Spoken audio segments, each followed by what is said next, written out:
So for those who are living under a rock and we don't know, Call of Duty has this system called skill-based matchmaking, and it has been around since 2007. So essentially, the fans wanted clarity regarding how it works, what it does, and other controversial questions that were asked throughout the entire time. So essentially, they intended to kick off the dialogue. This is the beginning. We hope an ongoing conversation with the matchmaking, sharing the process, learnings, yada, yada, yada.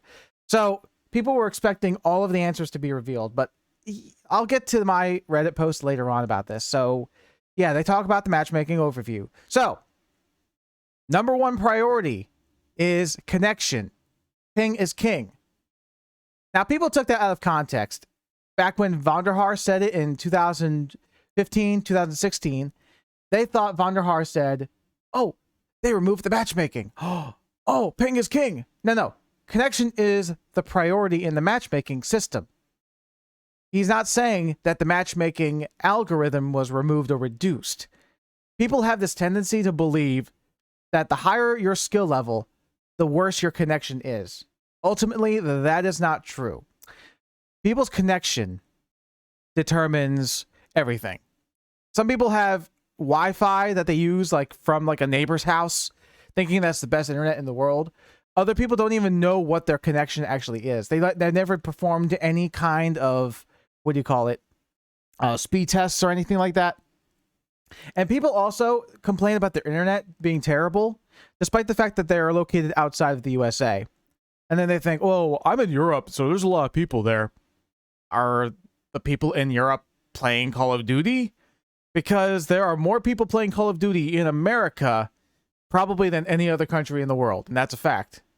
So just because you're located in Germany doesn't mean that everybody in your region is going to be playing Call of Duty. And even if they were, you have the other aspects of time differences, also distances from the server, all that stuff. So all that can contribute to connecting to people from across the countries, right? You have UK players, German players, whatever, sometimes connecting to US servers. And they don't like that very much. They'll get at least 80, 90 milliseconds of ping because they're connecting further away.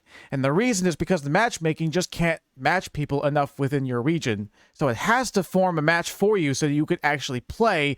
It's just not going to be as proficient with the connection. Now, people automatically think, well, if it does that, then ping is not king. It is, but your time to matchmake is also considered as well. They don't want you to play the game, right? They don't want you to just sit in the lobby all day for 2 hours to find one match that has reasonable ping. But like I said, you're also connecting to dedicated servers, so that's another thing. Yeah, connection. This is the actual part that people hated the most. But like I said, people have excuses. They have bad internet. They don't want to admit it. Some even try to lie. They'll put a context screenshot of them with 200 milliseconds of ping. But I remember there was somebody on Reddit who's posted this screenshot saying ping is king as a mockery because he's getting 200 millisecond search results. Well, I found out this person turned off their crossplay. Well, no kidding. You're obviously going to get worse connection if you turn off your crossplay because you're limiting yourself to one platform. And if it's specifically on PC, you're cutting off, I'd say 1/4 of your connection sources. Because you have Steam, you have Battle.net, you have Xbox, you have PlayStation. Gosh forbid Nintendo comes up here. But if Nintendo's new console can handle Call of Duty, that'd be 5. But that's another topic. So if you turn off crossplay, you are limiting yourself dramatically. You're reducing your connection quality by at least 70% or so.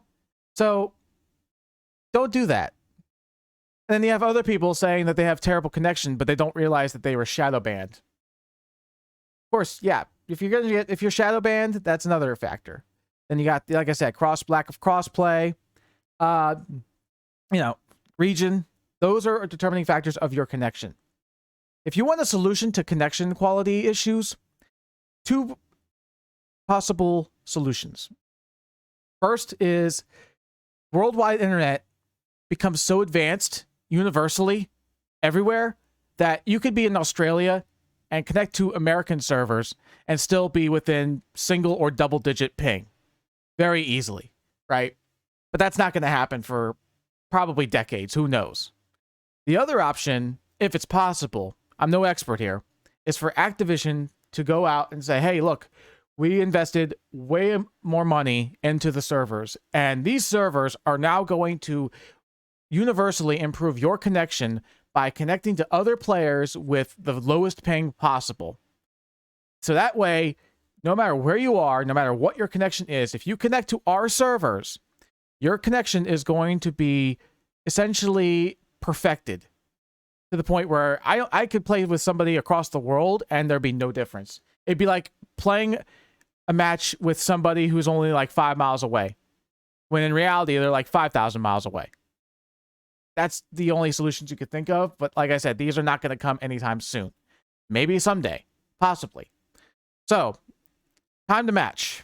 Like I said before, the time to match, everyone compares this time to match in modern games versus back then. They always go to Call of Duty 4 and they're like, oh, I found the match in 5 seconds. World at War. Oh, I found the match in like 5 seconds. 5 seconds, 10 seconds, so on. And for Call of Duty, it usually takes like, what, 30 seconds or so, maybe more or less, depending on what's going on.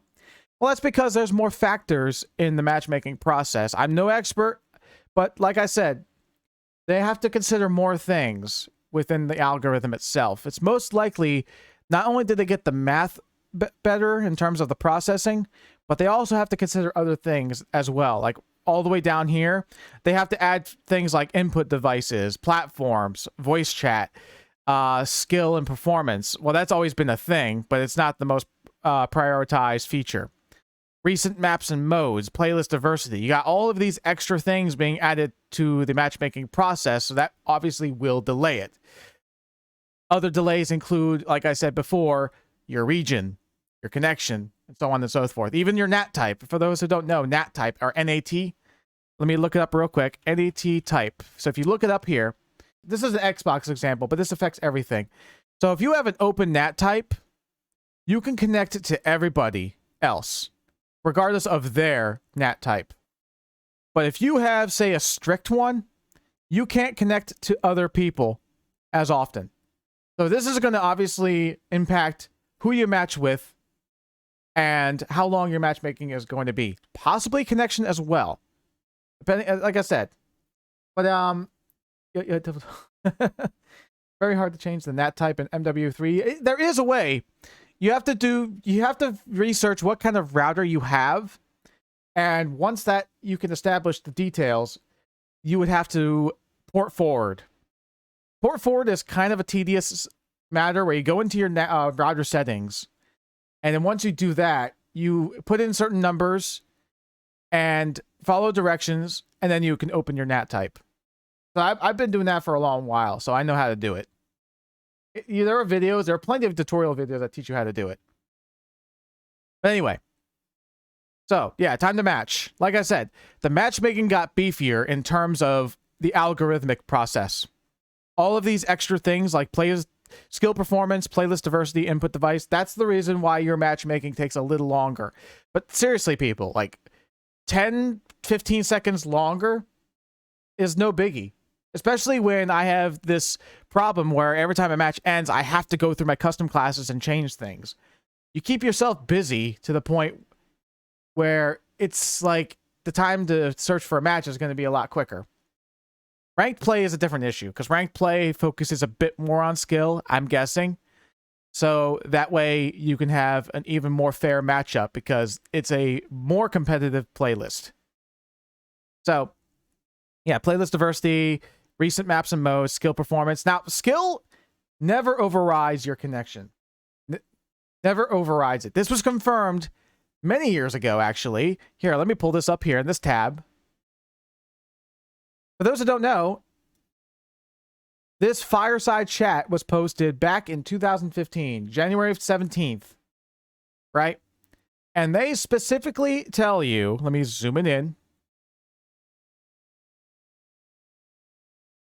Here it is. First, and I can't stress this enough, player connection to the host always takes priority over skill in the matchmaking process. Always. No exceptions.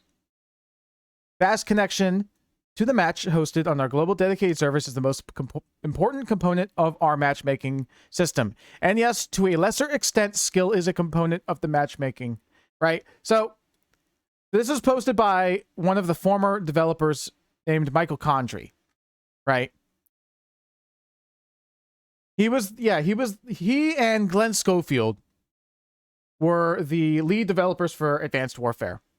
So they talked about the matchmaking in detail, not as much detail as the one we have now. But every time we talk about this, and I say this is confirmation of developers telling you that connection is the first priority, people never believe this. And they said, oh, it's outdated anyway. Well, how is it outdated? Well, the matchmaking changed.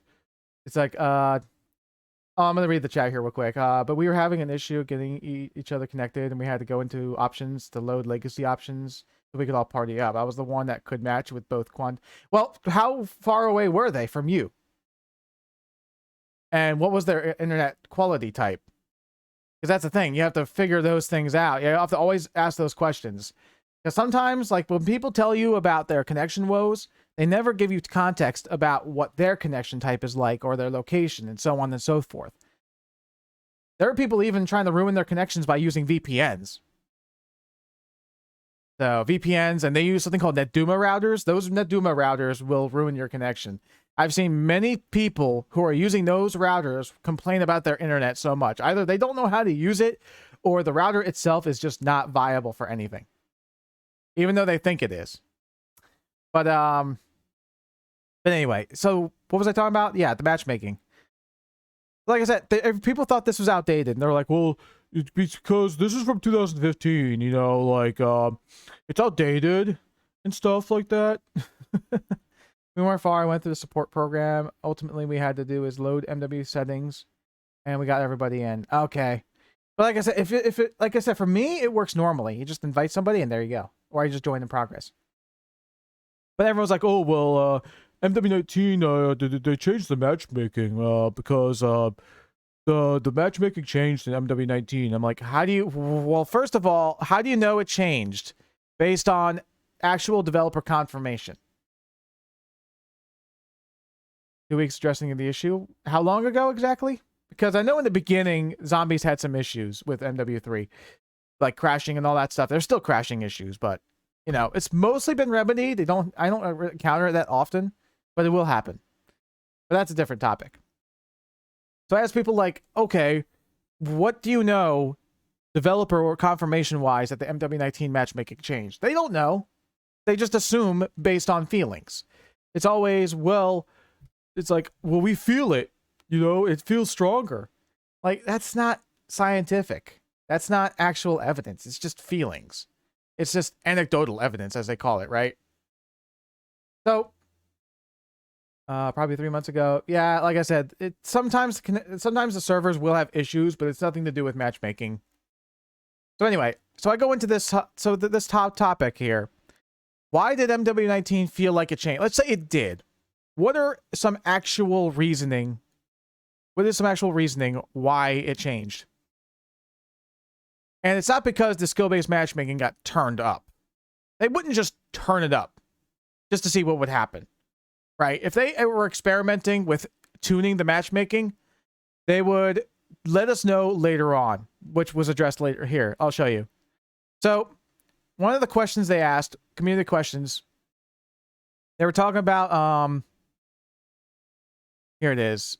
Have you ever tested removing the skill? They have run tests to determine, and said we didn't purposefully disclose because it would impact the feedback of their data. So essentially, they wanted to see what would happen if they turned off the skill pairings and see what would happen. And people ultimately just started quitting. So let's go back to MW19. Why did the matchmaking feel like it increased?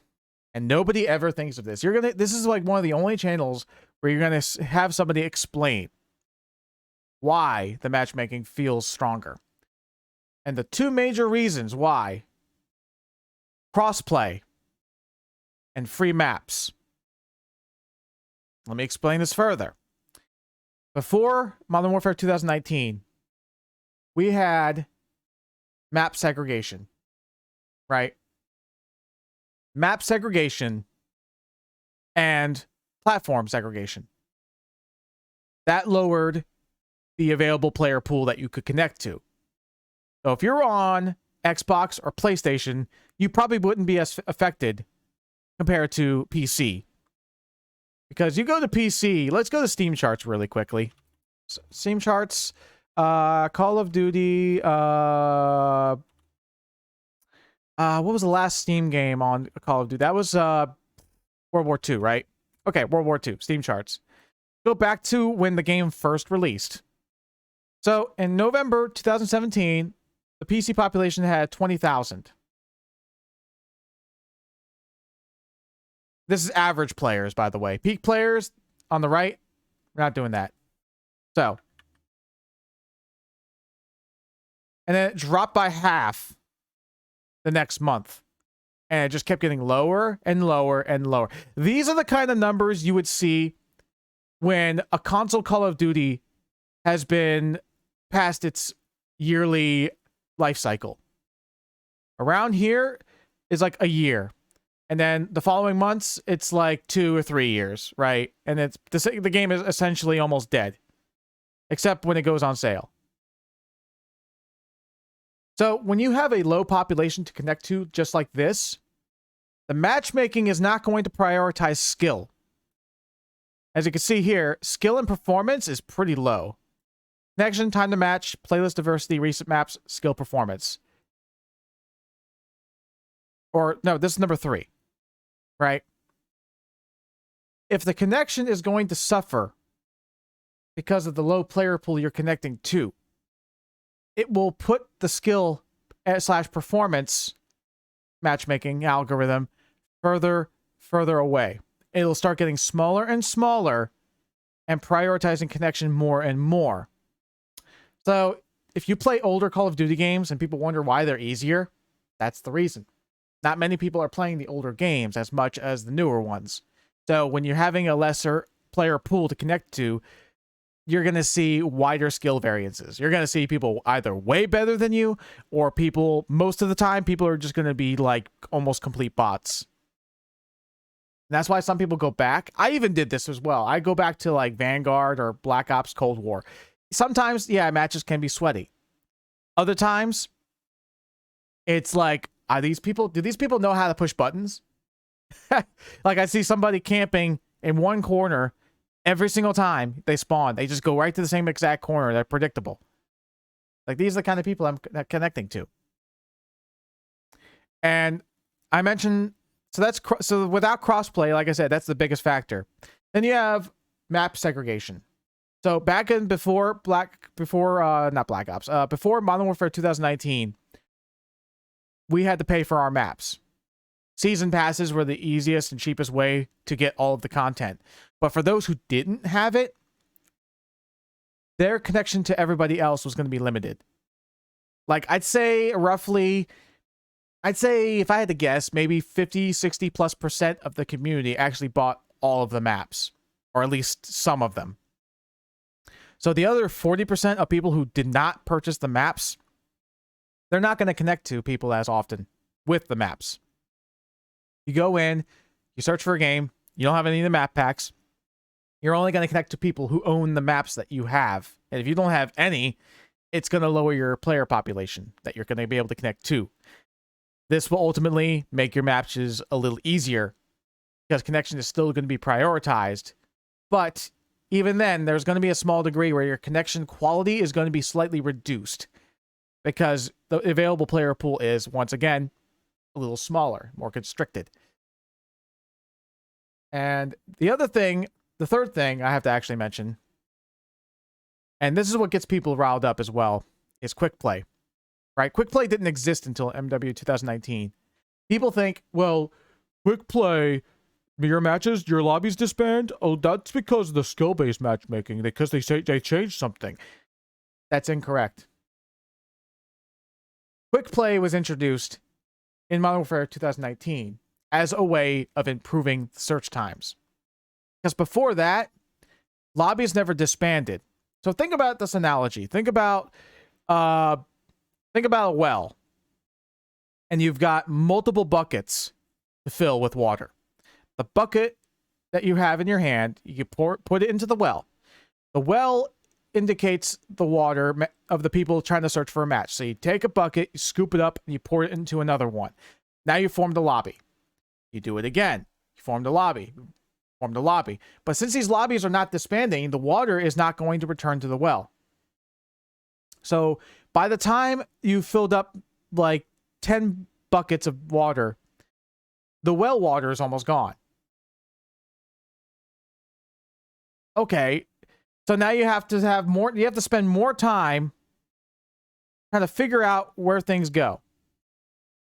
So now you get a little bit of water in your main bucket and you start trickling it into other ones, trying to fill those lobbies because they're not disbanding. So this is going to impact the searching player pool with longer search times or constantly rejoining the same lobbies over and over and over again. That happened to me a long time ago. It's like, no, I don't like this lobby. People here I don't like the way they're playing. I don't like this map. Let's leave. I search again. Same exact lobby. No, I don't want this. Leave. Join again. Same exact lobby. It's like, stop. You know, and then you have to wait like 10, 20 minutes to restart, and maybe you might be able to get into a new lobby completely with the new players. Infinite Warfare was horrible about finding lobbies. If you're playing during the prime time when it actually released, it wasn't as bad. But nowadays, like I said, with all the population that went away, it's going to be a lot slower. Also, depending on your platform. If you play on Xbox, you could probably find a match or two. If you're playing on PC, nah. You don't want to know why? Type in Infinite Warfare for Steam charts. How many people are playing it right now? About a little less than 200 players right now, right? On average, 200 or 300 players. That's worldwide, by the way.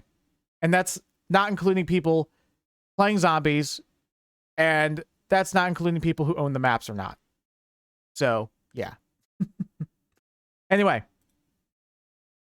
I lose track of what I was going to say. So, yeah, talk about the matchmaking and all that. So, yeah, so Quick Play was introduced to address this. So instead of lobbies never disbanding, now they do. This is because you want that water returned to the well. So now with Quick Play, I take the main bucket, fill it up with water from the well, and pour it into the other buckets. When everything is done with, those buckets are going to be returning that water to the well constantly. So that no matter what, every time I dump my main bucket into the water, it's always going to be full. And filling up other buckets, aka filling up lobbies, is going to be much easier instead of just trickling the water over time.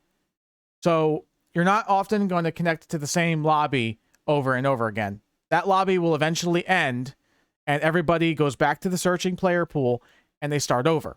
So this ultimately, in my opinion, this may be unpopular. This will be unpopular. Quick Play is a good thing. It's the best thing. One of the best things we ever had. Because now we have search times that are slightly improved. Not as much, because like I said before, you've got these factors to consider. All these factors. But now we have different lobbies every time. There's more variety every single time. There's different maps, different players. Very rarely you'll connect to the same people. That's going to happen. But ultimately, process is much better. Now you have more lobbies to connect to. Now you have people going back to the searching player pool, and the algorithmic process can start over. Oh, and also, without lobbies disbanding, we had a problem with boosting servers as well. People would lock the lobbies with just their friends, cooperate, and boost for camos, or boost for their KDs or ranks or whatever. Right? This is what they would do. Now they can't do that anymore.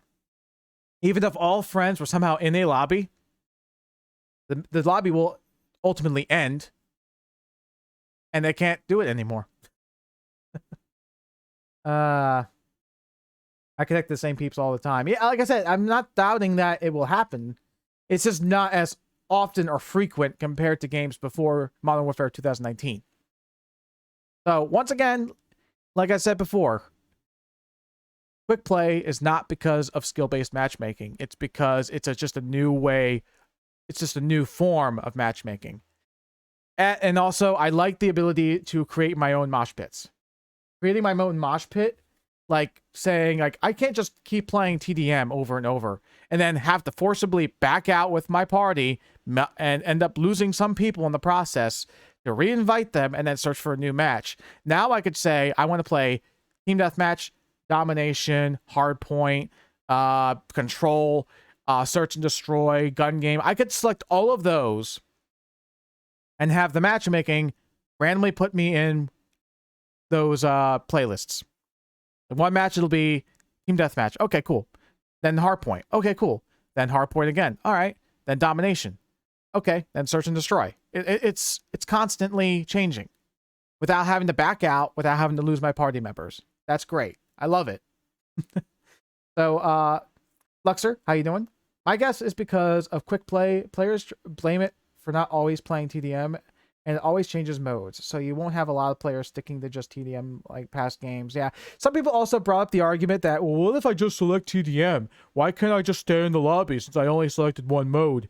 Because the game has to assume that everybody else has other matches selected. Right?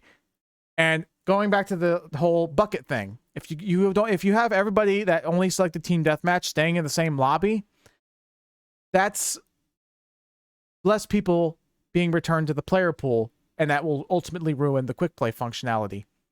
Plus, like I said before, boosting lobbies. People will try to do that. So, like I said, it has to factor in people who have other selected modes. Or not. It doesn't matter. The lobby will disband, and you restart again. Then people go, well, here's the thing, we want to build friendships and rivalries. Friendships and rival. You hear that every single time. Every single time. People always do the same exact excuse. They're copied and pasted from popular streamers, YouTubers, etc. They go through this rhetoric. They copy and paste it. They put it on a notepad. And then if somebody disagrees, they go through the notepads like, okay, he doesn't like quick play. Here's excuse number 15. Rivalries and friendships. It's always the same thing. Friendships and rivalries. Every single time. You always hear it. That's when I know people are not forming their own opinions. They're just going on what other people say. And my answer to this is that you can always make friends. You can always make rivals with disbanding lobbies. You can always make friends. You can always make rivals. It doesn't matter if the lobbies disband. All it takes for you is to plug in your microphone and say, hey, let's be friends. And then it takes the courage to click that little button and say, hey, I want to be friends with you. Or, hey, let's have a 1v1. Let me invite you to a private match. That's all it takes. That's all it really takes. But the ultimate excuse of saying that you should stay together for these friendships and rivalries is to take advantage of people who don't quit because they're not as good, or to have some or other form of exploitation. It's a guess, but I'm pretty sure I'm right. It's like, oh, well, we want a rematch and stuff. Well, you want a rematch, do it in private match. Because we don't know what you're intending when you go back in the same lobby. You might actually play legit, sure. But then again, you got other people who will say, hey, man, help me with this challenge. Hey, help me with this challenge. Oh, we're friends now.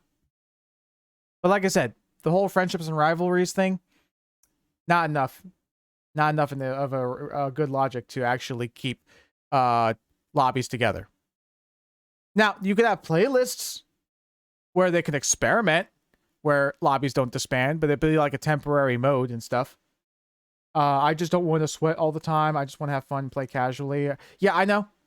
People always talk about, well, they want to have a casual experience and all that stuff. So, okay, going back to this, I know I ran on a bit. Measuring connection for matchmaking, all that stuff, measuring time. Everyone read this? It's on the Call of Duty blog, and nobody believed it. Absolutely nobody believed this. So my question is this. If you're not going to believe developers anyway,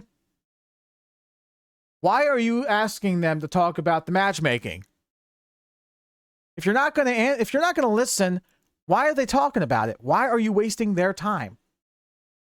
I don't understand this. So I'm going to go to other videos about this topic. So if you go on YouTube,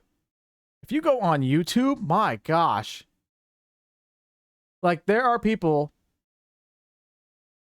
going, my response, well, that's Exclusive Ace. Exclusive Ace, he is wrong about a lot of things, but he's one of the more mature people, unlike the people below, like Nero Cinema. Oh God. Fully. He actually kind of responded. He actually kind of mentioned me, not by name. This guy, I'm not even going to watch his video because this guy's toxic as hell. He admits to reverse boosting. Jev, he's not as toxic, but he is entertaining to some degree. Jay Bowenman, another jerk who doesn't really understand anything. And the rest is just like different videos. Oh, this guy's awesome, by the way. Team All is funny. Definitely, I was actually in his stream doing this too a while ago. I don't know if he responded to my chat. But here it is. Like, this guy thinks everything's rigged. Definitely not watching this guy. 8 Thoughts? No, he's toxic as shit. Nero Cinema, that's clickbait. Blame Truth, I might watch because he's like the worst person to have opinions about Call of Duty because he's always wrong. But let me just watch and react, and I will explain everything. So let's go. The first one I want to watch that somebody asked me to watch on Twitter was Nero Cinema. So let me go to the beginning, and I'll talk about this. 1 second. Ladies and gentlemen, welcome back to the channel, and I was wrong about Activision. My goodness, I could not have been more wrong. Just 2 days ago, That's clickbait, by the way. I said they were never. In the words of Max from Mad Max Fury Road, that's bait. Ever going to speak about skill-based matchmaking again. It's been 2 months since they initially talked about it. I didn't think they were ever going to come out and say anything, and now here we are. Today, they posted a new blog called Call of Duty Matchmaking Intel, where in here they talk about the process. We have all these different tenets right here: connection, time to match, modes, as well as playlist diversity. Now, in the blog post, I actually go through and describe these things a bit more in detail, though honestly, some of it is bullshit. And it's kind of funny. So they say, I laughed so hard when he said that. So I'm like, okay, let's go over and then analyze why you think this is all BS. Right here, that the #1 factor in matchmaking is connection. They say, as the community will attest, ping is king. Connection is the most critical and heavily weighed factor in the matchmaking process. And we all know that's bullshit. It is. I mean, we're not even going to jump into it. We just know that's bullshit. And then right here, let's explain. My favorite part, it says #2, the time to match. This factor is the second most critical. And he's going to go into like how like this video right here. He goes to like me trying to get into a game of Modern Warfare 2, which at the time was the current COD. And in the background there, I jumped on a bunch of older CODs to see exactly how many older CODs I could get into in the time it takes me to find one single game of Modern Warfare 2, which again, at the time was the current COD, which had the most people on it. And I'm going to spoil this for you guys. I got into 6 different games of Team Deathmatch across 6 different Call of Duty titles in the time it took them to find the reasonable argument. But like I said, go over this and look at all the stuff that they had to do with the matchmaking over the years versus back then where they probably didn't even have these factors. Right? Nowadays, you have your recent games also being considered because people often try to reverse boost. And if you reverse boost and your account can never have a good KD, you're going to always have bad lobbies. Whereas nowadays, you can reverse boost all you want. You play 2, 3, maybe 4 games where it's going to be bot lobbies. And then immediately the matchmaking is going to realize, hey, this guy is a reverse booster. Let's put him back in lobbies he belongs in based on his recent games. There you go. Oh, for sure. Oh, older titles, you could easily get into a match. Yeah, like I said, because all of these factors are not as prevalent today. But anyway, perfect skill-based matchmaking lobby for me. let's go forward. Playlist diversity, the number of playlists available for players to choose from. That's a big part of matchmaking, which I do think sometimes they have way too many playlists, which are going to spread the community out a little bit too thin. But regardless, moving on here. Yeah, I agree with that in some way. You can't have, like, Ground War. You have Ground War. You have Battle Royale, Ground War. You have 10v10 playlists. You have 24/7 playlists. You have all these different playlists, not part of the quick play filter, right? We need a little bit more potency within the playlist. We need more butter on that bread, so to speak. Recent maps and modes. So when you search for a game, they're going to consider maps that you played recently on, as well as your mode preferences, which you can edit in the quick play settings. So if you've been playing a lot of Terminal, for example, they're going to try to not put you on Terminal. They're going to make it take a little bit longer for you to find a different. If the sound redeems are not working, I apologize for that. I don't know if they're working right now. But anyway, lobby that maybe doesn't have Terminal in it. Next up, we have the input device, whether or not you're playing on controller or mouse and keyboard. You have your platform, which is going to be PC or console. Whether or not you have voice. Personally, I don't think there should be, in my opinion. I think in my opinion, the mouse and keyboard controller, everyone has to say that it used to be mouse and keyboard would dominate controller players. Now everyone's saying controller players dominate mouse and keyboard.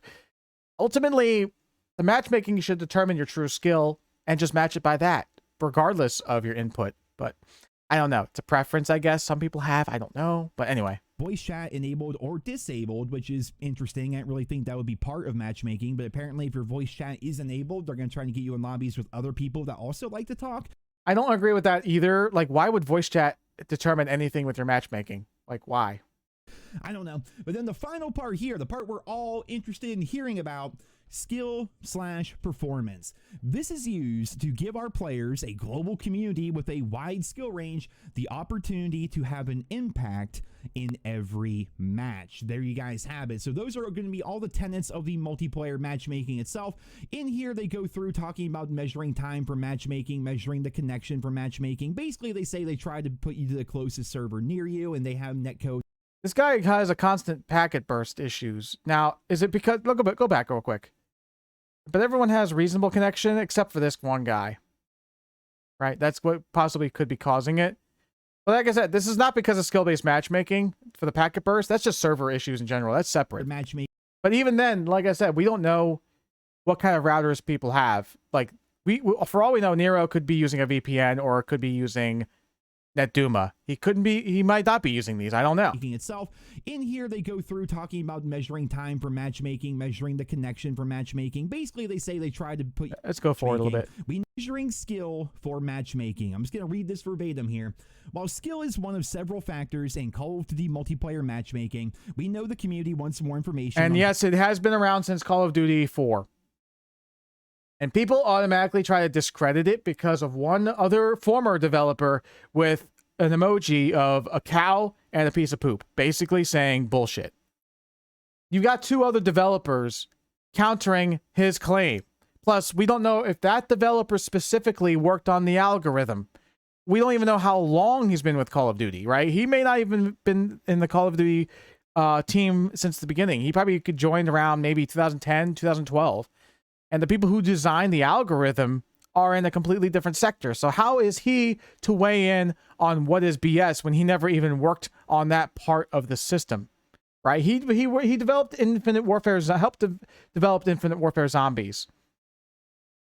So anyway, how this fits in the process. Skill is determined based on a player's overall performance, including kills, deaths, wins, losses, and more, including mode selection and recent matches as an overall metric. Can't stream with voice chat on. Yeah, I know. I always turn it off as well. I only have voice chat enabled for Discord users or whatever, right? Only good friends that I know. Across the multiplayer experiences. Yeah, this is a fluid measurement that's consistently updating and reacting to your gameplay. That's what people mean when they talk about engagement optimized matchmaking, by the way. Which doesn't exist. Yeah, unpopular opinion. It doesn't exist. It's just a theory. People think that there's a system in place where it keeps you playing And it determines your wins, your losses, and determines what you purchase in the microtransactions. If you play the game longer, you're going to purchase more things. That's untrue. It's a theory. It doesn't, there's no, everyone's like, well, these patents, they exist. No, patents are not evidence of anything being implemented in the game whatsoever. There are patents for everything you could think of. And 90-something% of those patents never even go through. If something was added, the developers will talk about it. They will let you know what's going on. If you ask them, especially with this whole issue here. Anyway. Skill is not only a factor in matchmaking players against appropriate enemies, but also when finding teammates. And also, if you purchase things, that's on you.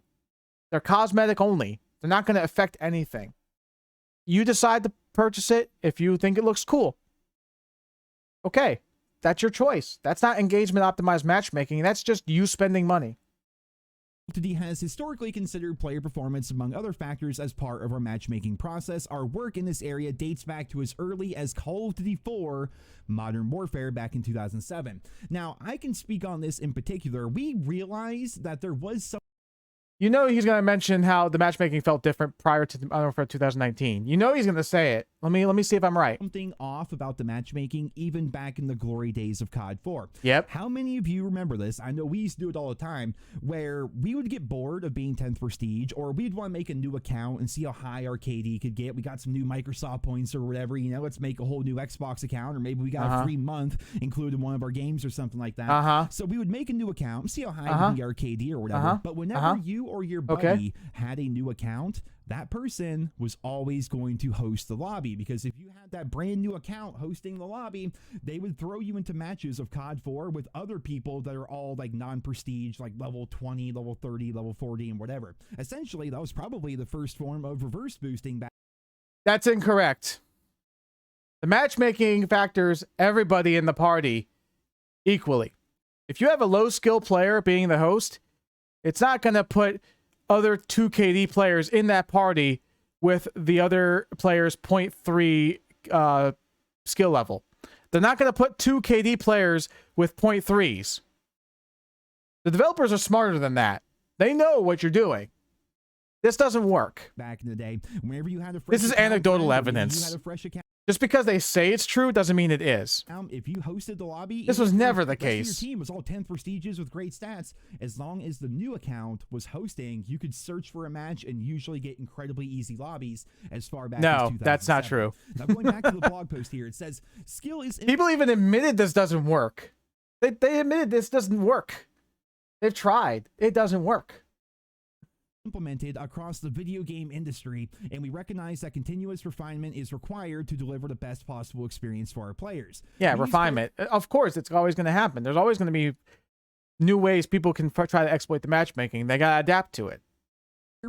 Performance to ensure that the disparity between the most skilled player in the lobby and the least skilled player in the lobby isn't so vast that players feel their match is a waste of time. So that is basically just saying skill-based matchmaking is there for a reason. The best player in the lobby and the worst player in the lobby are typically going to be roughly the same skill level, which is why all of your lobbies feel incredibly sweaty. It's right there in the blog post. But continuing on here, our data on player outcomes clearly indicates that the inclusion of skill in Call of Duty's multiplayer matchmaking process increases the variety of outcomes. He can't throw grenades for shit. I'm just gonna say that he can't throw grenades for shit. Of all skill levels. In other words, all players, regardless of skill level, are more likely to experience wins and losses more proportionately. So, and is he going to mention, oh, this is engagement optimized matchmaking. It's going to force you to have these equal wins and losses because this is match rigging. Again, it's exactly what we said all these years. Skill-based matchmaking is there to make your lobby sweaty so that every single match has basically just 11 clones of you on your team and the other team,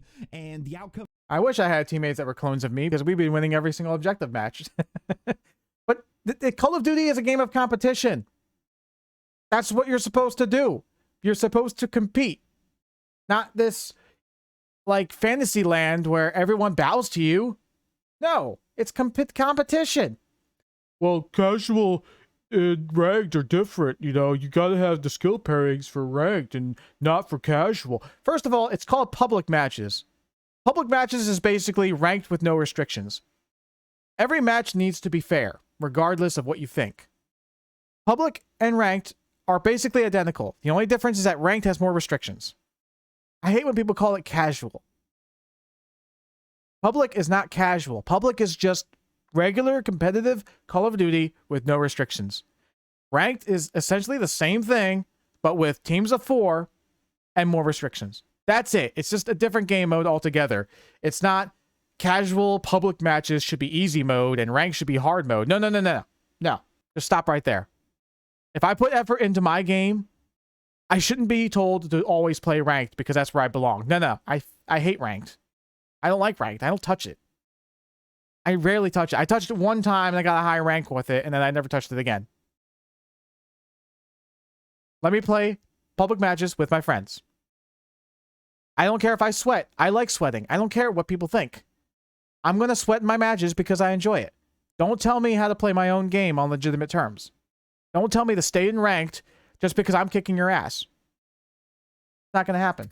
Anyway, the game is really going to come down to who really wants it more. It's going to come down to basically, are 2 people on this team just sticking around doing challenges? Is this person over here practicing for ranked play? Like, that's really what it comes down to, because everybody is so close in terms of skill. And that's also why it's so damn frustrating if you're not a sweat lord, if you're just an average player, but you're trying to get freaking, I don't know, bullet pen kills on your sniper rifle. Well, if you go for challenges, that's the whole point of it, right? A challenge. I mean, you're going to have issues where you try to do a challenge and it's not going to be easy to complete. That's why it's called a challenge. Ranked sucks because they just restrict you from 99% of the guns. And yeah, exactly. That's why I don't like playing it, because it restricts you too much. Like, I played it a long time ago. Like, I think in MW2, probably before that, I got a high rank, whatever. I was with a good team. We did well. That was it. I said it got boring because I'm using the same 2-3 weapons. Like, that's not my thing. You have to deal with every person in your lobby being sweaty while you're trying to do challenges on your sniper rifle, or you're trying to get double kills with your freaking RGL. Okay, well, that's a challenge. What do you expect people to do? We expect people to do. Oh, I need to complete this challenge. Oh, my bad. Kill me. You really think people are going to do that? No. They're not. Grinding through Interstellar is they expect you to carry, because the matchmaking is designed for you to be in sweaty lobbies pretty much no matter what, and they expect you to do well and carry your weight and do everything, despite the fact that everyone on the other team are using MCWs and you're over here trying to level up your pistols. It's frustrating. I don't understand why they don't even take that into consideration, but regardless, let's go ahead and continue on here. Your choice to use weaponry is on you. It's entirely on you. Don't try to blame the game for reason why people are using the same weapons over and over. It's been like this since Call of Duty 4. People would always use the best weapons because naturally they want to perform the best, and that's what they do. They gravitate towards the best things in order to perform the best. It's natural. It's not about skill-based matchmaking. It's just natural. I played Call of Duty way before 2007. Like 2006, I played the campaigns only. In 2003, I had to go over a friend's house for it, because I never owned a PC, but I beat all of those games. And when I started playing multiplayer in 2007, I technically played in 2006. Call of Duty 3 was terrible, though. Since 2007, people always gravitate towards the meta, as what it's called. MP5s and M16s with stopping power, Call of Duty 4. MP40 PPSH in World at War, right? Infinite Warfare, it was the NV4. What do you call it? Black Ops 1, it was the FAMAS and the AK-74U. It's not about the matchmaking. It's just natural preference in regards to what makes you perform better. That's natural.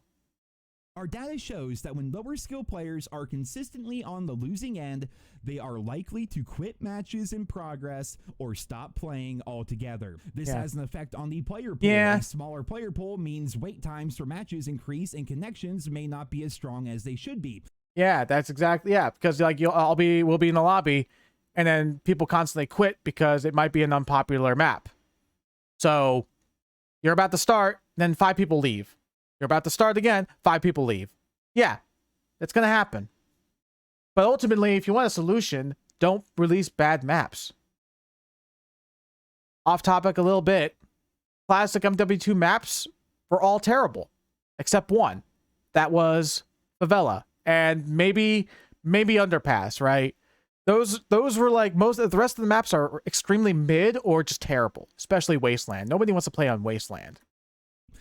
Honestly, 10v10 feels good because it feels like looser. Yeah, because there's more people to connect to. The matchmaking has to prioritize connection and time to match. So with that many people, skill is going to be a lesser extent, especially considering it's separate from everything else. So, like I said, that's also Warzone. If you have 100 people going into a match, you're going to have wider skill variances because it has to match you not only by connection, but it also has to put you in a match pretty quickly. That's what's going to happen. Scrapyard is decent. At least it's 3-lane. Honestly, prefer MW22 maps, which were all put together. I didn't like the MW22 maps either. Scrapyard is okay. I just wish they took out those 2 buildings on each end. That would have made everything better because everyone just camps in those buildings. There's no point for them to be there, in my opinion. But most of the MW2 2022 maps were pretty terrible. The only good ones, in my opinion, was La Casa. That was really cool. That was added late. There's La Casa, Rosado Almas, is that how you pronounce it? I don't speak Spanish. Dome. Pretty much, like, there's only, like, maybe, like, 6 maps in that game that were good. Everything else was terrible. That's just my opinion, anyway. I hated Raceway. I didn't like the hotel map either. Anyway. This can compound over time to create a spiral effect eventually when only high-skilled players remain because lower-skilled players have quit out of frustration. The result is an ecosystem that is worse overall for everyone. Yeah, that's common. Yeah. God, there's so much to unpack right here. Bad players don't like being bad, so they quit. And well, that's also with higher skilled players too. They start realizing that they're not as good as they should be because they blame everyone else being sweaty in the matchmaking system. They never blame themselves. No. Would you honestly, how often do you have people going into a match not performing well and saying, "Ah, man, my aim is off. God, I'm just not feeling this lobby, but it's my fault. My aim's off. I can't do well. These people are pretty good." How often do you hear people say that? I'll wait. No, they'll always blame the matchmaking. They'll always blame sweaty players. They'll always blame the developers. This game sucks. It's never on them. And because they're quitting, we have to get them back into the game because we want them playing our game. We need them to buy our shit. So no, it's natural for you to have a game. If you have a game and it's multiplayer, you want people playing your game. That's natural. That is something you want. Right? It's not about forcing them to buy or enticing them to buy microtransactions. That is your decision. That's separate from everything else. Why are people complaining about ways to retain players? That's what you need in this game. What, you want it to just die? Really? So what we do is we rig the entire matchmaking system so that bad players... Rigging. Yes, I knew someone's going to say this. Rigging. Matches are rigged. No. You determine the outcome. If you have teammates that don't play objectives, form a squad. Easy. Only face bad players. Not enough people self-reflecting COD. Yeah, exactly. They don't want to admit that they're bad because if they did, they're afraid they're going to get negatively judged. You're going to get judged negatively anyway. You might as well be honest. Good players only face good players, and that's about it. Did I paraphrase that well enough right there? They literally say that bad players that aren't having a good time are more likely to end up leaving. Yeah, because if you have a skill-based matchmaking system that's reduced or gone, the higher skilled players are going to always dominate. And people on the lower end of the skill spectrum, the lower they are, without a matchmaking system to properly pair them with people around their level, they're going to be dominated a lot more often since they are the majority. You don't want the majority of your player base quitting because the smaller minority of higher skilled players are constantly crapping on them. That's not a good ecosystem. You're going to lose a lot of players. The game is going to be dead. Common sense. We experienced this. All of us did that played Call of Duty back in the day. And oh, here we go. Here we go. I heard this one again. Back in my day, I always got my ass kicked, but this is how I got better at the game. Ironic considering there was skill-based matchmaking even all the way back then. So essentially, you were still part of that protected bracket. Yeah, some people were better than you, but they weren't to extreme levels. You were still in a protected bracket. Like, you judge people because they're in a protected bracket. You were too. It's hypocritical. The only part of matchmaking I dislike is when is like Halo Infinite's matchmaking, where the enemy team has a lot of really good players and my team's full of mid players. Well, it's because Halo Infinite doesn't have as many players playing it. Now, I know this is not the ultimate way to determine player populations. I can't spell Infinite. Sorry. This keyboard is kind of finicky. The gaming keyboard, so it's very sensitive. Look at this. Halo Infinite has a roughly, on average, 4,000 or 5,000 players, right? Like, sometimes it'll go even higher, depending on what day it is, right? But you got here, it spiked because the new season came out. But then it relatively goes back to normal after a while. But for the most part, it ranges from 6 to 2,000 players, depending on the time of day. Less people to connect to means looser skill pairings, so that the connection and your time to match is more important. But the only thing I dislike about SBMM is the fact that if it doesn't feel like I get the best paying server solely because of my KD. That's incorrect. It really depends, like I said, on the number of people you're connecting to, your own internet quality, your geographical location, if you're using a NetDuma router or not, if you have an Ethernet connection versus Wi-Fi. There are so many factors. People always, that's another verbatim argument that you hear from popular streamers that's reverberated throughout the community. I got better back then. I got better. Everyone gets better naturally. You play the game longer, you're going to get better. I started off Call of Duty 4 being a sniper. I camped everywhere. I wasn't that great with any other weapon. I just sniped people because it was far away from combat, and that's all I did. That's how I started. Now look at me. I don't use controller anymore. I use mouse and keyboard. I have ultra wide. I move fast. I'm not always perfect, but I admit that sometimes, you know, hey, sometimes shit happens. But I gained so much experience just by playing. It wasn't about getting my ass kicked. It was just playing naturally and getting better naturally, getting used to the flow of combat, getting used to the mechanics, the movement, etc. It's going to happen naturally. It's not based on how often you got your ass kicked. I'm here to be the old hat, but okay. Back when... The old hat, yeah, right. I was bad at COD. I started playing, I got an Xbox. Well, to be honest, he's kind of still bad because he doesn't know how to throw grenades. But that's a little roast, but let me see. For Christmas, my brother and I had to share an Xbox. We got one for Christmas, and we ended up getting Xbox Live eventually, and we were able to play with my best friend and my cousin, who already had Xboxes, and they were... Oh, no. He's going to talk about the whole, well, my friends can't have fun? Let me see. Me, but I didn't care. Also, why is his name different? I thought his name would be Nero Cinema, but why is his name Buck Bagani? Buck Bagani, whatever his name is. What the hell? Is he playing on new accounts? I hope not. Happy to be playing an online game with my friends.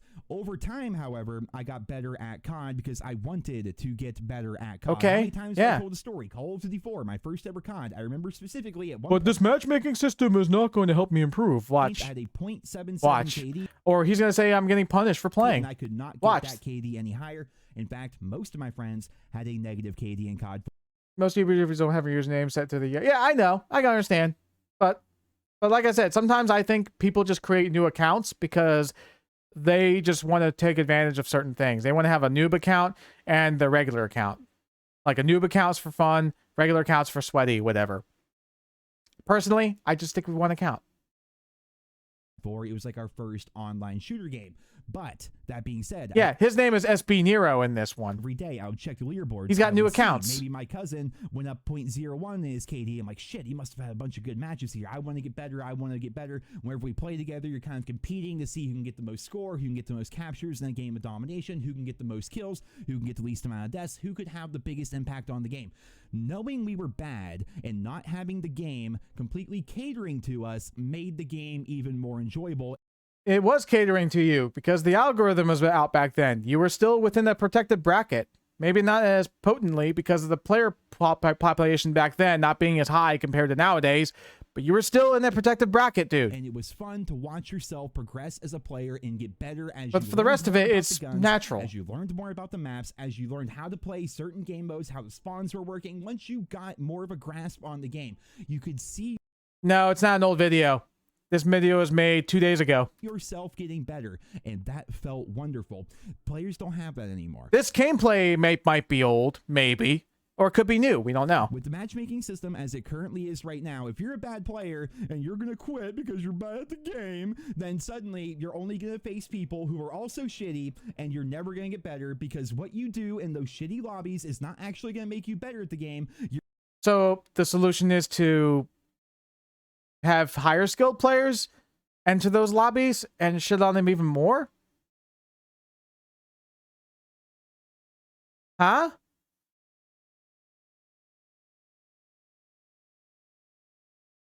What? Is that what he's gonna say? Oh, you're with other crappy players. No. Bad players are not with crappy players. Lower skilled players are with people in their skill region. If they naturally progress, they're gonna move up.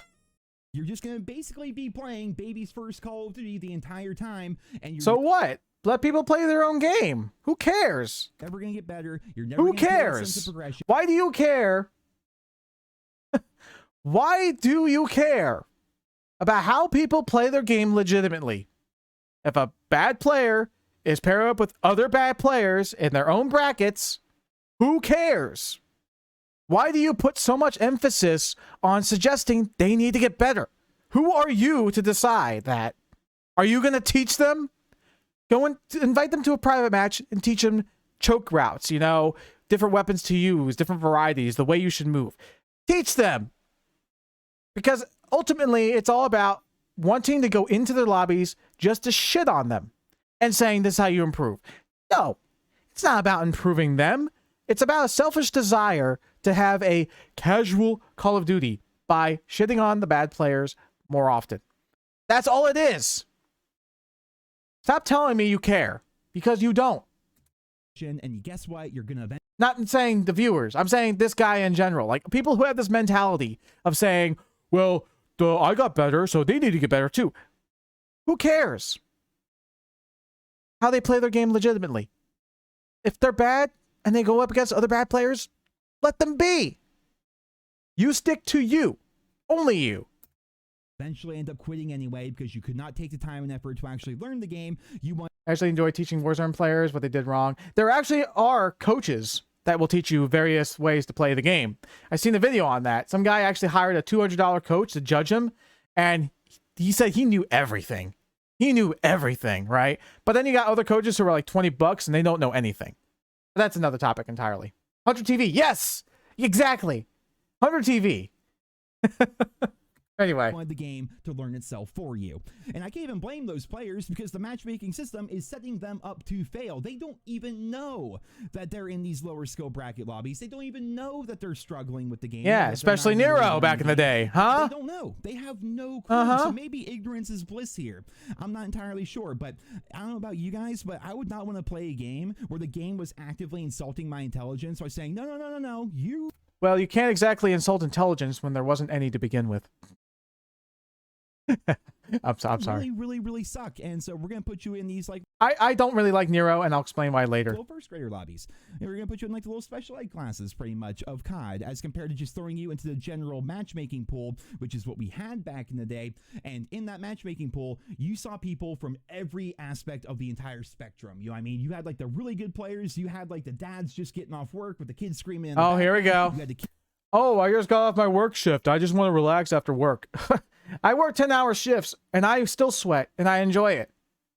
That's no excuse. Kids that just got off of school and everything else in between. Everyone. So can I just get an understanding of what the problem with the video is? I'm just debunking it and having my opinions on it. I will explain why I really don't like this guy after the video ends. From all kinds of walks of life all entered that lobby based solely on connection, and then once you were there, it is solely based on connection. Your team win, and the more you played, the better you got, and eventually you become that person that has an impact on the game as compared to the game making impacts for you. Going back to the freaking blog post, they say they want every player in the lobby to feel like they're having an impact on the game. You're not having an impact if you don't know what you're doing. Like the game is making the impact for you. You know what I mean? But just continuing on, game data indicates that having some limitations on the disparity of skill across players in the match makes for a healthier ecosystem. We also understand that many high skill players want more variety of experience. Thank you. Yeah. Variety. You know what they mean by that? You're going to hear this often as well. Go on Reddit, go on everything else. We want variety in our matches. We want to have some variety. We want to win or lose. Blah, blah, blah. You naturally win or lose anyway. You always have players who are not going to perform as good, or you might have players who are way too sweaty. You already have variety. But that's not the kind of variety they want. Their variety is suggesting that the matchmaking should be loosened. But the problem is, when you loosen the matchmaking, you know that the majority of players are lower skilled, right? If a higher skilled player realizes there's lower matchmaking, they're going to be put up against the lower skilled players way more often. 9 out of 10 times in their lobbies, they're going to experience way less skilled players over people who are around their skill level or higher. It's not widening the skill variation in both directions. It's more likely expanding it towards the lower skilled players only. Because as we know, the skill bracket higher up is a lot less compared to all the way on the bottom. That's what they want by variety, is essentially easier lobbies. I want to have games where I compete normally, or I go completely dominant with 100 kills and like 1 death. That's the whole argument of variety they talk about.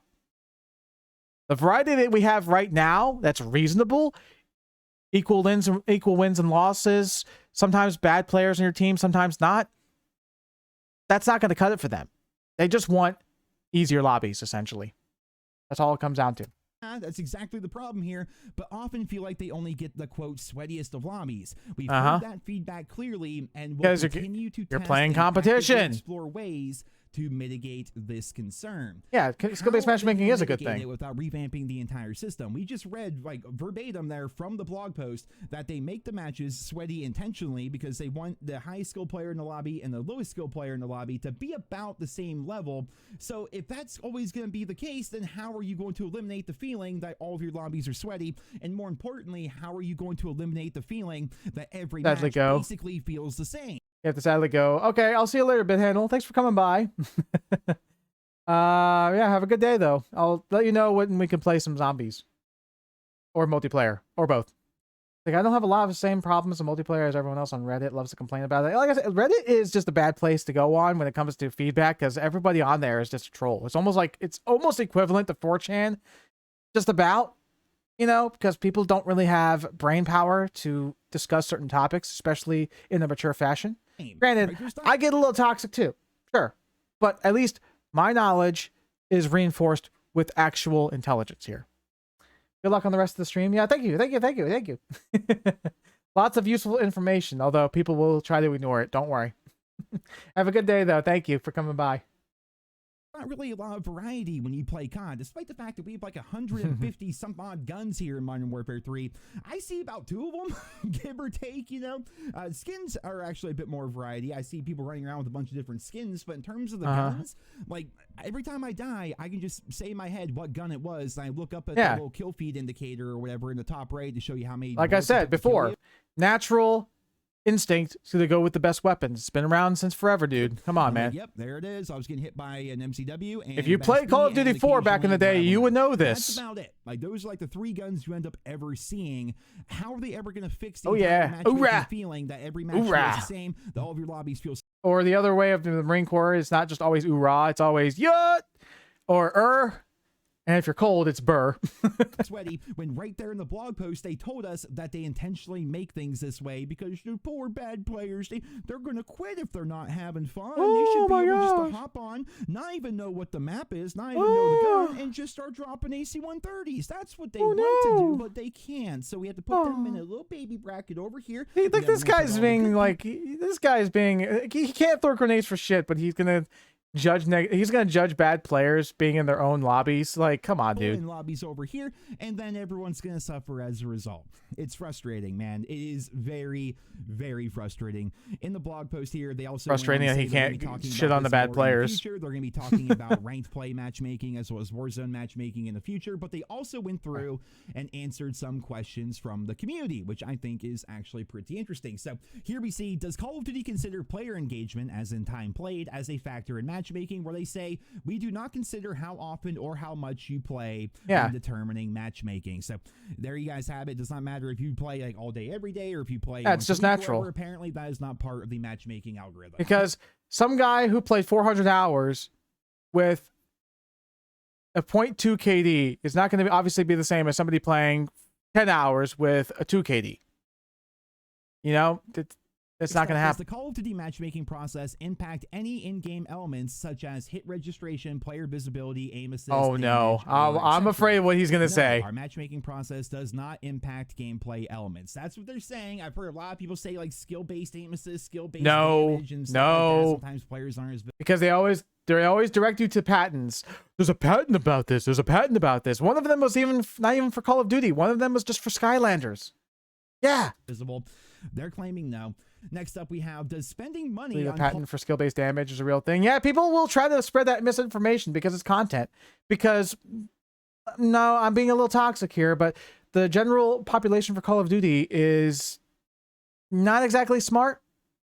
So they're going to believe everything you say. So if you make a content piece about skill-based damage and you get people to believe it, that's going to make them comment the video. That's going to engage them more with it to give you upvotes and give you views. That's the whole point of it.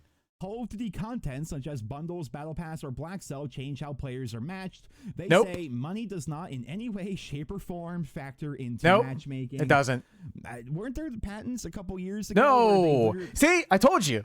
They always say that these are just exploratory patents, therefore they were never actually implemented. But there was a patent that came out a couple of years ago.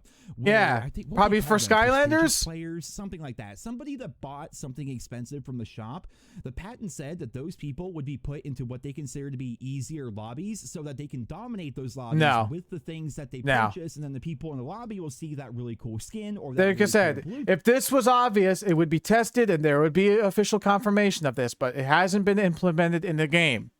Just because you think strongly doesn't make it a fact.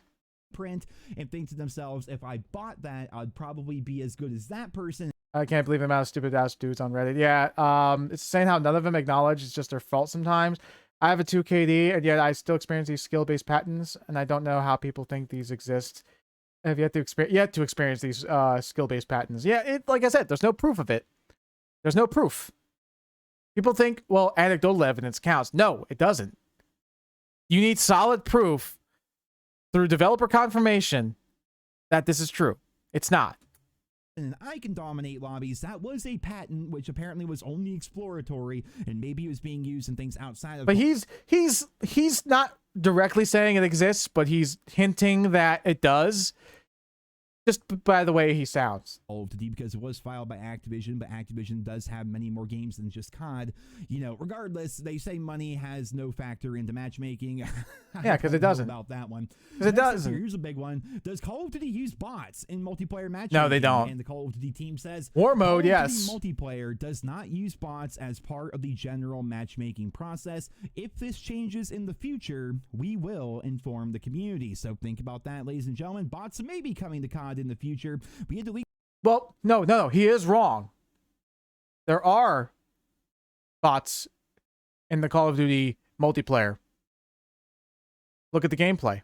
The rumors they were going to be coming to Warzone back before Modern Warfare 3 came out, but I don't believe that's happened yet either, another roast. So I know that kind of closes the book on that one. Do partners or content creators get special consideration in matchmaking? No, we do not change the matchmaking process based on who owns the account. In specific cases, such as events like Call of Duty Next, we may be required to customize how lobbies are formed. However, these events usually take place in private matches and do not impact general matchmaking. Here's a really good one. I don't want to read every single one of these, but have you ever tested removing skill as a consideration from matchmaking? And they go on to say, we have run tests over the years to determine if removing skill as a consideration from matchmaking makes sense. We will continue to launch these tests periodically. To date, the data remains consistent with what we have detailed above. Players tend to quit matches or stop playing if they're getting blown out, resulting in a negative overall experience for all players in the lobby and the general player population. How many bets are you going to say that he's going to rant about this? We purposely do not disclose when these tests occur because it may impact feedback or the data that we see. Because he was just talking about babies in their own baby lobbies, so let's find out. These tests. So there you guys have it. They do test out removing skill-based matchmaking essentially, but we don't know when it is. But I think we can tell. There's times, especially during those free community weeks where like the game is free and they have those playlists where people can play for free for a weekend or whatever. Now, I will agree. That's a good assumption. That is a good assumption. You get more people to play the game for free and you can experiment. Yeah, that's a good time. Yeah, I can agree with that. It's the only time I will agree with this guy. Well, in a few very, very rare times, I'll actually agree. It really seems like skill-based matchmaking gets turned off. And finally, have you considered removing skill from matchmaking in specific general multiplayer game modes? That's interesting. So, like, getting rid of experimental mode, experimental playlists or something. We have considered this in the past, and we will continue to examine if this idea makes sense as part of an experimental playlist or in specific modes. We have nothing to announce on that front today.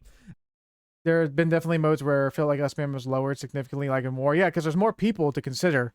And there's also the factor of not as many people gravitating towards War compared to regular Team Deathmatch. There might be like 30,000 people trying to play Team Deathmatch versus 5,000 trying to play War. So there's going to be wider skill variances involved with that process. I think the war game mode in general doesn't really have much skill-based matchmaking. And I also think that in game modes like ground war, like if you're talking like 32 on 32, I just mentioned war, this, invasion, whatever. Yeah, it also seems like skill-based matchmaking kind of gets turned off in those game modes as well. But in the normal 66 playlist, it kind of seems like matchmaking is always cranked up to infinity. Ladies and gentlemen, that is basically the long and the short of the blog post today. I'll put a link to it down there in the description if you guys want to read it all for yourselves. I mean, there's things in here that I didn't cover, but most of it is just random bullshit I don't really care to talk about as much. It's just kind of like going over how connectivity works and something called the delta ping and things like that. It's really nothing that you should really pay too much attention to. The big important things I covered here, and then they're going to quit. The same way if you're a child and you try picking up the guitar for the first time and you think, man, this is harder than I thought, and then you quit. Basically what they did, instead of like having them get good at the guitar, Activision instead just gives them a ukulele and says have fun with that. Basically that is a well, you got to start with the basics. That's just common sense, right? Long and the short of it, they want to protect the bad players in COD, and as such, every single lobby, give or take, is going to have the best player in the lobby be about the same as the worst player in the lobby, which causes everything to feel sweaty basically all the time, despite the fact that they're talking out of both sides of their mouth when they say that they don't like the feedback that people think they're always in sweaty lobbies 24/7, and they're going to look to try to mitigate that.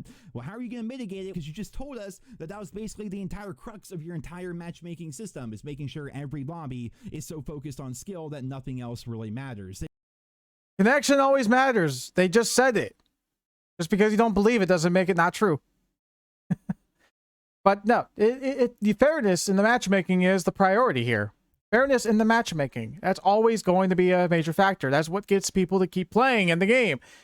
They go through the whole matchmaking chart right here, talking about playlist diversity and time to match and all that. Basically, all of these things here today all get broken down to, we work on connection. We want you to have a good connection, but most importantly, we want you to have a sweaty lobby all the time. We don't want you to relax when you play COD. We want to make sure that the matchmaking... And you're not supposed to relax in Call of Duty because it's competition. It's not the matchmaking doing it. It's just people's natural instinct to be the best player in the lobby. To win, to be the best player, to have gameplays. It's natural. It's natural. Is having more of a factor in the outcome of the only thing about the matchmaking, The only thing about the matchmaking is making sure things are fair and not lopsided. But people don't like that because they want to be on the skill spectrum where they're always dominating people who are a lesser skill level because that's their way of having fun. That's not a good ecosystem.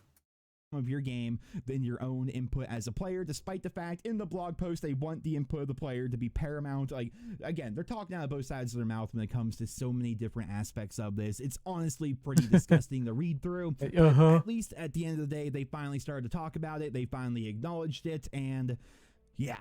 Wow, I didn't really think they were ever going to do this, but they did, and it's pretty much everything that we thought was happening behind the scenes is happening behind the scenes, although they did take the time to say things such as skill-based aim assist or skill-based damage and stuff like that do not exist. Apparently, the amount of money you spend in the shop does not matter. Apparently, there are not bots in the multiplayer.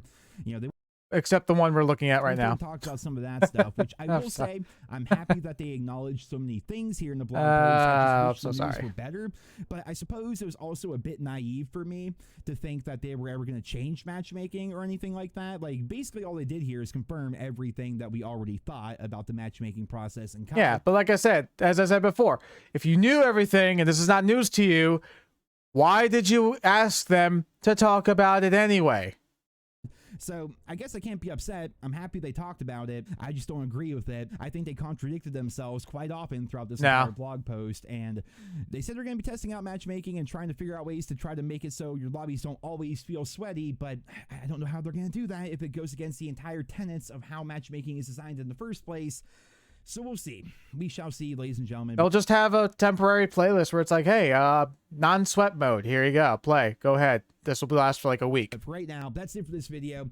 Let me know your thoughts and feedback on all of this news down there in the comments. It was a lot to take in, I know, but let me know about that down there in the comments. Thank you all so much for listening, and I hope you guys all have a wonderful day. So the reason why I don't like Nero is because, like, in this specific case, he's not right. But when it comes down to his other things, off topic here a little bit, he had a rant where he was drunk and he told people exactly how he feels about them. He's like, I think basically he said that he doesn't care if they die. Like, yeah. So if he doesn't care about the fan base or anything, who am I to say that he's reliable as a content creator? Especially when with the shit ways he throws grenades. That's a little roast. Okay. But like I said, I watched this whole video, and pretty much everything about what he says is just not right. Like there's so many wrong things about this. It's crazy how people think that the basis of Call of Duty is all about going up against the worst players, because apparently that's how you're supposed to have fun. Like, no, that's not how you have fun. In my opinion, I prefer having sweaty matches because it keeps me engaged. People realize that they're not as good as they thought they were. So obviously, let's go into this other thing. So everyone talks about how ping never is priority, right? So I have this tweet up here. Everyone always tells me that Exclusive Ace, for those who don't know, Exclusive Ace is a YouTuber. He talks about like different patents, all that stuff. He goes into analysis on the connection. So Exclusive Ace SBMM test. You might see a Cold War link. Here it is. This is the most recent one he did 3 years ago. And he talks about how skill-based matchmaking essentially has like bad results. How strong is it? And he says that skill has more prioritization to ping, and he tested it. And he's got his results. Well, I got his results here too. Exclusive Ace totally proved SBMM ruins connection. And I said, no, he didn't. I said, aside Exclusive Ace, because he specifically mentioned he was far away from the servers. He's in Alberta, Canada. Look at these results. Do you see any disparity aside from Exclusive Ace's account and maybe his bot account? Because, like I said, he uses a Duma router and he's far away from the servers. Look at everybody else. Look at this. Well, the low skill account has 28 ping, and the bot account has 24. Yeah, but look at the pro player. 35. Are you going to justify 7 ping differences on average to be significant? No, they're not. Look at this. Average, look at all these ping results. For the most part, there's no extreme deviations. Look at this. JGod's main account, 32 average ping. Look at all this. Look at all these results. This is from the spreadsheet information. You're going to tell me that Ace clearly proved that skill no longer takes a priority. But you look at the results here, you average them out. Complete average of all 9 accounts is 42 ping. Look at this. 32, 24, 35, 35, 35. You cannot tell me that he proved anything when you look at these results. You can even go, let's go into further detail. You can go here. Lobby 1. Time to match make, 30-something seconds, 30-something seconds, 56 seconds. Because this is exclusive Ace's account. He's in Alberta, Canada. Now go to Sour. 29 seconds, 29 seconds. Okay, half a minute. 22 seconds. But look at all the connection. Look at this. Ping the host. Ping the host.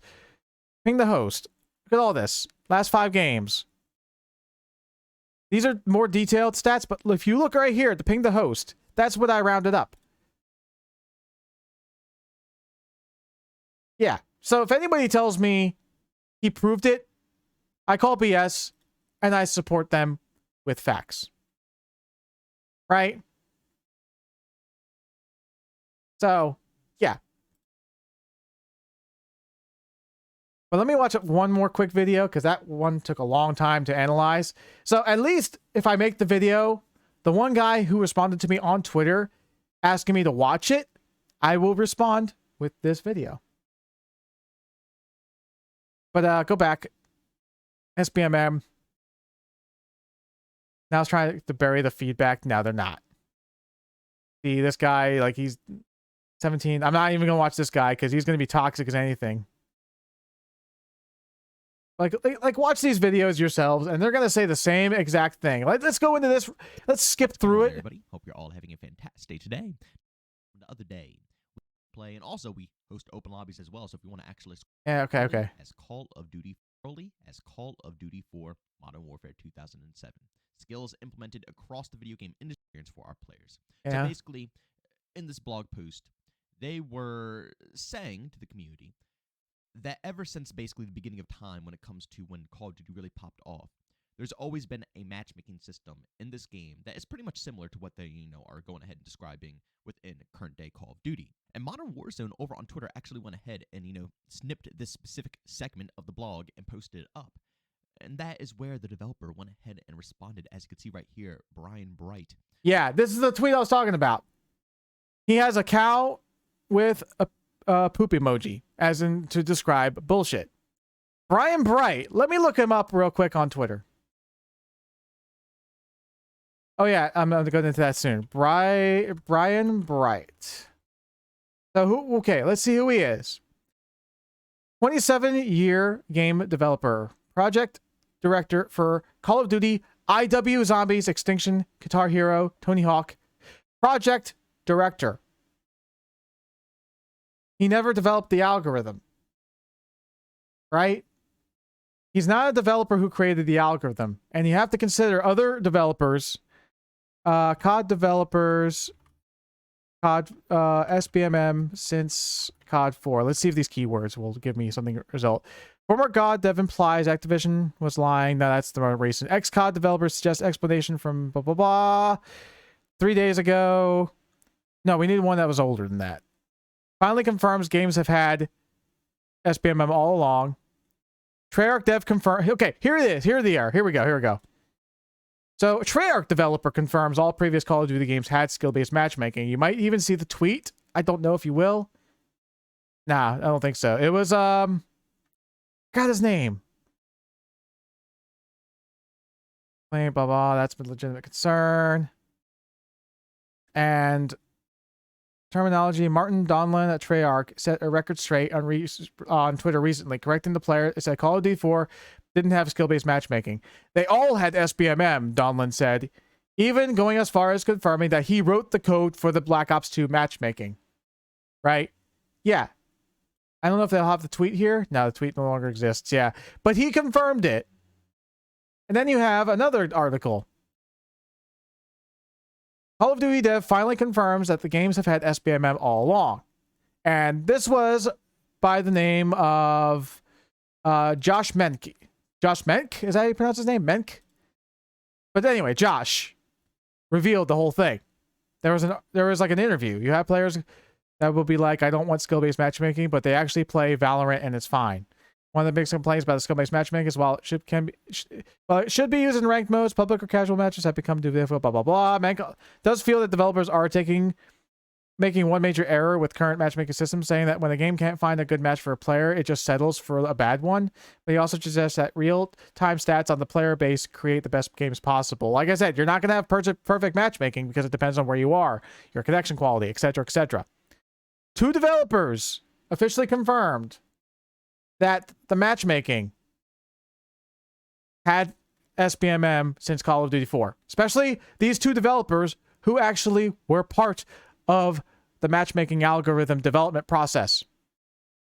Josh Menke and Donlin, right?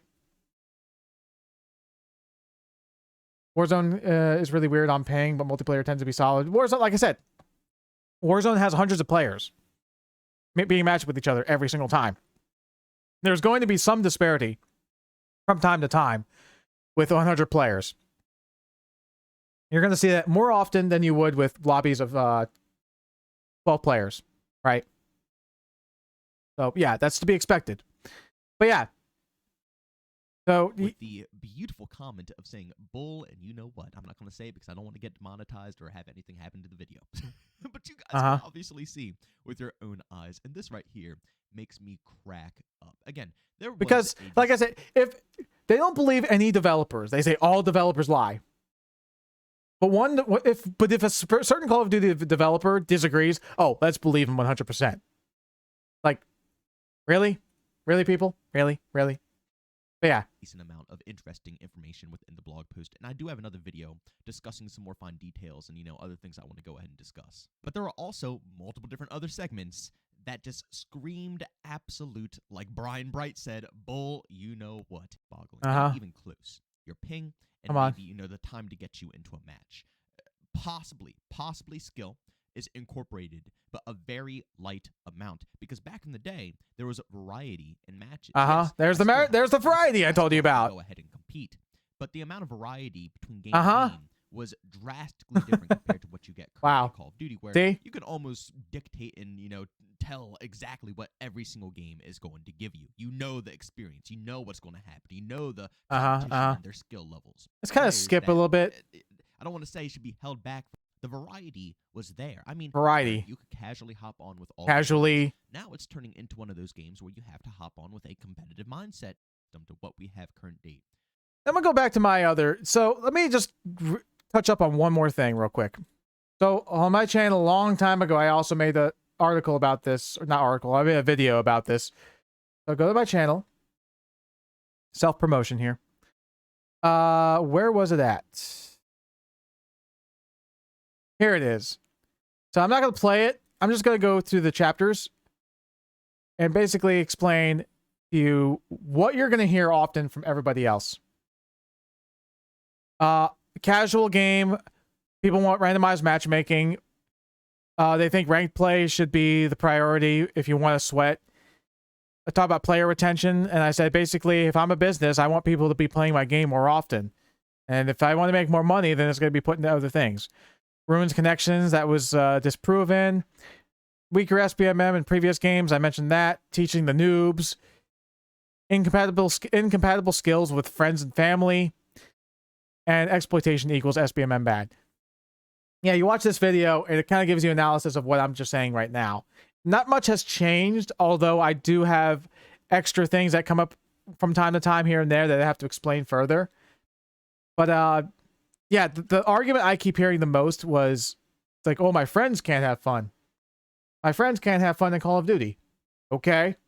And, oh, they're supposed to have an easy time too. So what's the solution to playing with friends who aren't as good as you? Oh, lower the matchmaking so they can have fun? Guess what? If that happened, everyone's going to make videos going, hey guys, we got an easy way to form lobbies. All you do is get your stacked team and invite a really bad player to your lobby. There you go. Now you get bot lobbies now. That's the whole point of it. That's the whole point of suggesting that their friends should have fun too, is by lowering the matchmaking so they get easy lobbies. That's it. That's it.